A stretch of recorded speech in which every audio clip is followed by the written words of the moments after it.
I had a friend. It was my husband's childhood friend, and I met him when I get married with my husband. And last year, one call, and they said, you know what, he died. What? How? I don't know. And no one said anything.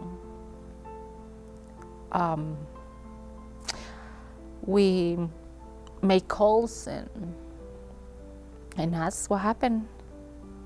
And after that, a friend tells us he died from AIDS. It's not actually HIV that they're dying from, it's AIDS, which stands for Acquired Immunodeficiency Syndrome, and this results from their immune system becoming so depleted that other things have the opportunity to make them sick. He went to different hospitals and they don't want to help him because they said it's a contagious disease. Probably a lack of education over there. That's why they didn't want to help him. He was very sick and nobody can do anything about it because it was too late. And they may show some things like fatigue and fever and swollen lymph nodes. They may have a rash, a body rash. And again, if they're not sure what this is related to, they may not think that it's HIV. And he didn't want to say anything. I don't know why. That's some questions I'm never gonna have answered. Because there's always that fear, that fear of rejection, that fear of letting someone know their HIV status. Will they still love me? Will they still care about me? I'm not ugly, I'm not horrible, I'm not all those things. I'm a regular human being who made a mistake. I work full-time doing HIV prevention. I've been living with HIV since 2003, and I got it from my primary partner. And he didn't tell me he had it, but I didn't ask. I could be next. You could be next. He or she could be next. Everybody could be next. This is anybody walking down the street. This is pretty much anybody this could happen to. I got HIV through sex. I found that I wasn't being very smart. I didn't realize, that I couldn't determine and sum up who has it and who doesn't by just knowing them. They don't have a particular look. They're not living in a raggedy lifestyle. My boyfriend's friend gave me a ride home, and he asked if we used protection, and I was like, no. And he says, well, I don't when I'm with him either, and I have HIV. And I'm kind of going, okay, number one, didn't know he was sleeping with men. And number two, I had no idea that he had HIV. And when I called him, he even said, yeah, I had an HIV test done. He didn't tell me what the results were, though. That's why I entered the program, because I want to know more about it. I want to know what is the big deal about this disease. And actually, when I found out, I was scared because I saw the ads on the TV and, oh, HIV, yeah. But like everybody, oh, that's not gonna happen to me. The only way that you can know if you have HIV is to actually get tested. And you can go get tested at lots of different locations. There's local health departments throughout the state, as well as some community-based organizations. The health department, they do a lot of testing everywhere, and I'm a volunteer there. And they do testing at clubs, and I like that. And I was always, I can do it, I can go, please call me, and all the time.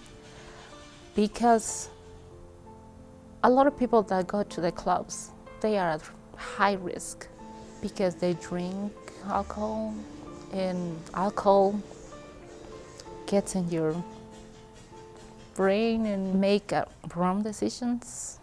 Unfortunately, I thought I was Superman and that it wouldn't happen to me, or part of it too was that I wasn't in those circles where that happens, where people can get that. And I didn't know how easy it was passed from men to women. even in a monogamous relationship. Well, I thought it was monogamous. He didn't, but he never told me that either. Every time we do testing, my heart pounding, I want to see a negative result. And when they are negative, I'm so happy. So getting tested, no big deal. Doesn't hurt. And you know, the worst case scenario, you get treatment when you need it. And because once the immune system on the body goes down, these infections come in and they damage the body. And that damage can't be repaired. Your immune system can be built back up, but that damage is still there. And so if you catch it before it goes to that point where it damages your body, then you're able to live longer and healthier. I feel good for one side of me. I feel happy because I can tell people, educate people. That's good. But I feel sad too because I can imagine my friend dying like that, all alone, and nobody wants to take care of him because they were afraid to get the infection. I felt like even my imagination, my ability to really dream of things better had left. I felt very trapped, ugly even. It was pretty hard to look at my body that way, to look at my blood that way. It's poisonous. It made me feel very ugly. And it was hard at first to really see myself differently. I'd be crying all the time, and then things would kind of mellow out, and I wouldn't think about it all the time, but then it hit me again. And so it wasn't like it was just all at once, all the time. It just kind of had waves where I was better, then not so good. And, there was a lot of depression. And then the thoughts of, you know, I'm dirty, I'm horrible because I got the disease. It's important for everyone to have at least one HIV test in their lifetime to at least give them a baseline. To let, you know, if they've never been tested before, it's a good idea just to know. And then, you know, if they're doing things to put themselves at risk, they should probably get tested more often. But I was diagnosed really early in my disease, which is really important. That's why testing is so important, because I got diagnosed early and they were able to watch and make sure that when I did get to a point where I needed to take medication, I was monitored and I could treat myself better. Maybe I can save one person, and that will be great, because if I save him, he will save another person, that person, another person. Is like a chain. There is a period of time right after a person gets infected during which if they had an HIV test, it would be negative, even though they actually have virus. And the reason why is because the test is looking for something that your body has to make. It takes anyone, on average, about 6 to 12 weeks to make enough of these antibodies to show up positive on the test. I thought it was a death sentence, a horrible death sentence, because I had been so sick. I didn't know that when you first contract it and you have it for a while, when it becomes active and you go through that thing called seroconversion, that you actually experience the end stages and then you get better and you're okay. The virus kind of goes dormant. It's very odd. I didn't realize at the time that I was going to actually feel better and get better. I thought this was it. The first thought was, I'm going to die, because that's what everybody that I knew who had had AIDS had died. It was sad for me to see intelligent men die from something that maybe is dangerous, but he could do something about it and live longer. You know, there's no cure for HIV, and unfortunately, we don't have cures for any disease that's caused by a virus. I was so ill that I couldn't walk a few feet from my couch to the door in my apartment. I literally couldn't get up. I remember the thought of food. I was so sick at the thought of food that nauseous at the thought of it, and I couldn't eat. I thought I was going to die just from starvation alone. I don't want to scare anybody, but I want to people know that this could happen. It's happened here around us, and probably will know somebody. So give them a hug. They could probably use it. And hugging's so important. I get lots of hugs. I love getting hugs. You can't get HIV from giving someone a hug or a kiss, or you can share your drink with them, you can share eating utensils. That's not a way HIV is transmitted. There are 4 body fluids, and it's a direct blood-to-blood contact. HIV actually has to get into your bloodstream to infect. So it's a blood-to-blood contact, semen, which is the fluid that the sperm swim in, vaginal fluids, and breast milk. That's the only 4 body fluids that can transmit it. But people who share needles for tattoos, who share needles for ear and body piercing, also can put themselves at risk. This is a pandemic now. There is millions of people dying from this. And it's not just me, there's a lot of people working in this because they want to save lives. And I couldn't save my friend's life. Anytime we think we're alone and we don't talk as human beings, we make our problems 10 times worse.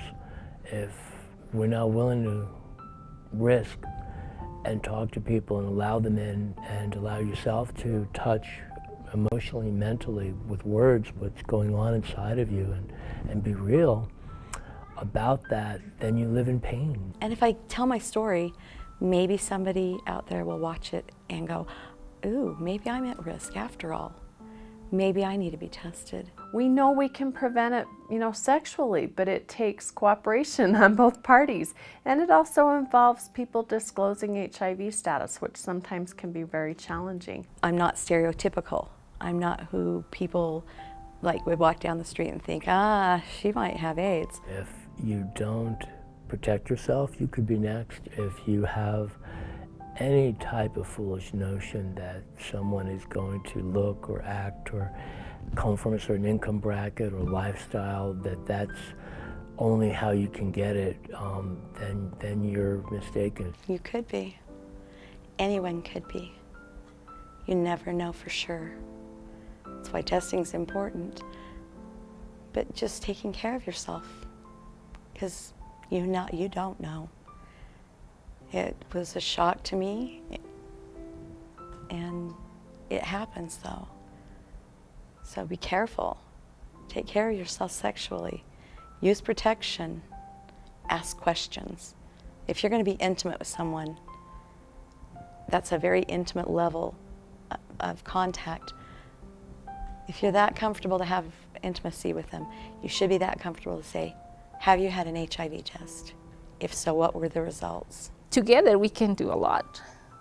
I would love to save the whole wide world, but I can't. And I'm doing my part. I feel good because I'm doing what I can. I feel like it's my responsibility to do it. Because if I know something, I need to share it. You can live with it, but I would if I could go back and change the way I did things, I would. And if I had the opportunity to learn before I got infected, to learn a lot more about HIV, I would have taken that opportunity. I like to think that I'm helping other people with their misconceptions. At the same time, I'm helping myself by embracing my own reality, walking in my own footprint and owning my shadow, just being who I am. You can say, yeah, it's kind of not so great that I got it, but in a way it was a blessing. I'm now in school, I'm doing something with my life. Probably he is saying, good girl. And thank you. Because in a way it's for him.